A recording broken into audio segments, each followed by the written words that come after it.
एक गीत प्रेम के तोरे पर लिखे हूँ, तोरे लिए गाना है कही के सीखे हूँ।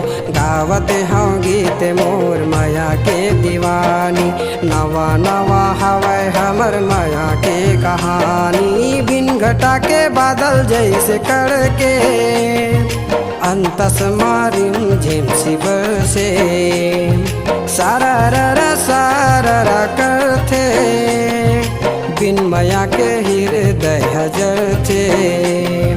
कैसे मैं बतावा तोला हो गे हावे माया तोरले मोला, कैसे मैं बतावा तो